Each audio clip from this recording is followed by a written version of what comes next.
Welcome students.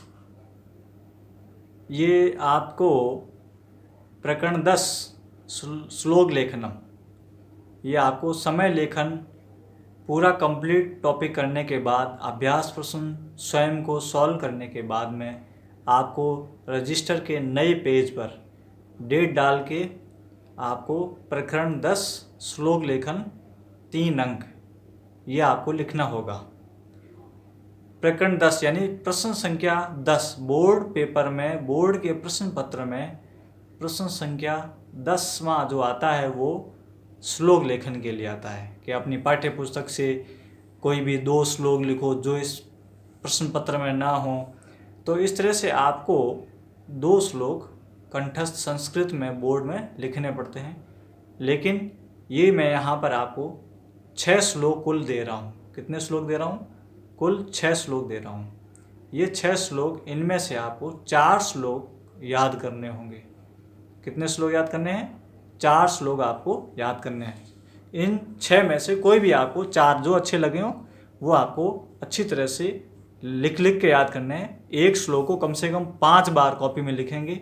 इस तरह से आपको 4 श्लोक अच्छी तरह लर्न करके लिख के प्रैक्टिस करनी है। विसर्ग हलंत की बिल्कुल मात्राएं वगैरह इनमें गलतियां नहीं होनी चाहिए। अगर आपने एक श्लोक में अगर विसर्ग की गलती कर दी, हलंत की गलती कर दी तो वहाँ पर बोर्ड में पर अंक काट दिए जाते हैं, कट जाते हैं। श्लोक में एक जगह अगर गलती होगी तो आपका हाफ मार्क्स या 1 मार्क्स कट हो जाएगा, ये ध्यान रखें।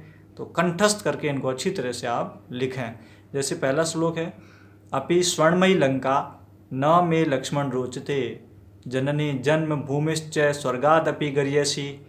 यानी कि देखिए यहाँ पर ये लंका जो शब्द लिखा हुआ है, ये जो लंका है, ये लंका आप चैप्टर नंबर 3 बुक में निकाल के स्पंदना में आप उसमें से देख के सही से लिखेंगे। लंका कैसे लिखते हैं संस्कृत में, यहाँ पे इस तरह से ये है। आपको ये थोड़ा यहाँ पे आपको बुक से देख के सुधारना होगा। अपि स्वर्णमयी लंका न मे लक्ष्मण रोचते जननी जन्म भूमिश्च स्वर्गादपि गर्यसी। ठीक है, ये श्लोक आपको कंठस्थ संस्कृत में लर्न करना। फिर इसका अनुवाद में बता देता हूँ, समझ लीजिए।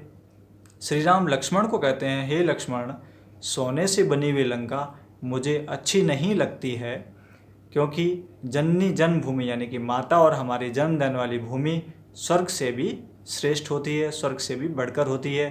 ठीक है, तो गर्यसी का अर्थ होता है बढ़कर होना।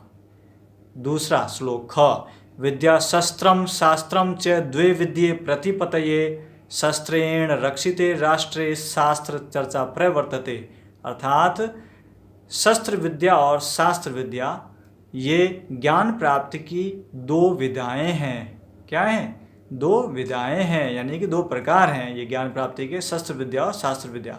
शस्त्र के द्वारा राष्ट्र सुरक्षित होने पर शास्त्र चर्चा होना प्रवृत्त माना गया है। यानी कि शस्त्र के द्वारा हम देश को सुरक्षित रख सकते हैं और शास्त्र चर्चा तभी संभव है। ग प्रिय वाक्य प्रदानेन सर्वे तुष्यन्ति जनतवः। ठीक है ना, प्रिय वाक्य प्रदानेन सर्वे तुष्यन्ति जनतवः तस्मात् तदेव वक्तव्यम वचने का दरिद्रता। अर्थात प्रिय वचन बोलने से सभी लोग संतुष्ट रहते हैं, उनसे वैसे ही वचन बोलने चाहिए। प्रिय वचन बोलने में कैसी कंजूसी। नेक्स्ट श्लोक, अहिंसा परमो धर्मस्तथा अहिंसा परम तपः अहिंसा परमम सत्यम यतो धर्मः प्रवर्तते। अर्थात अहिंसा श्रेष्ठ धर्म है तथा अहिंसा श्रेष्ठ ही तपस्या है। यानी कि अहिंसा श्रेष्ठ धर्म माना गया है, यानी कि सबसे जो श्रेष्ठ धर्म है वो है अहिंसा, और अहिंसा श्रेष्ठ तपस्या है। अहिंसा श्रेष्ठ सत्य है, क्योंकि धर्म यहीं से शुरू होता